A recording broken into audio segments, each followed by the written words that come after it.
She's now choosing to leave behind the Democrat Party, the one she claims crucified and abandoned her, over issues like school choice and law and order, and to join the Republican Party instead. Joining us now to discuss is Georgia State Representative Misha Maynor, representing District 56. Representative, thanks for being here tonight. Thank you for having me. Great to be here. Great. So obviously a big decision like this isn't made overnight. It usually builds until some pivotal moment where the die is cast. Was there any specific moment for you that solidified your decision to leave the Democrat Party? I don't think that it was a specific moment. It really has just been an accumulation of 3 years. I've been down at the State House for, an extended period of time. And really ever since I came into office, I've been met with a battle. And so even when my colleagues put up $1,000 check for people to run against me because of a school choice vote, that still did not say, you know what, me should jump over to the other side. But it really was a moment of reflection.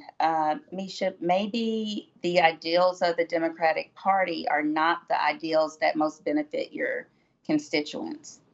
And so as you're talking about school choice and also talks back, especially in 2020 over defund the police, end up being some of the biggest causes here for the switch. But when it comes to school choice, talk to us about some of that. As you were saying, that was enough for some members of your party to basically want to throw you out, I guess, wanting to give proper education to all children, regardless of background, circumstances where they live, and trying to attach dollar to the child, taxpayer dollars to the child, instead of saying, oh, you were born in this area, sucks for you, you only get this public school in your local area. But talk to us how that affects your own constituents on the ground in Atlanta.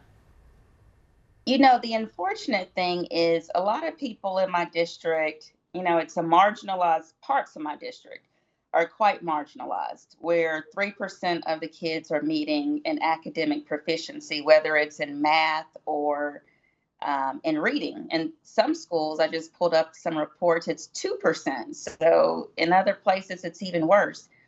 But what I've noticed is some of the parents don't even know that, right? They don't know, you're getting report cards every year passing your child.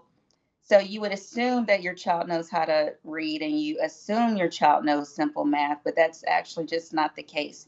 So what does that mean for my district? What that means is children are graduating from high school and they can't read.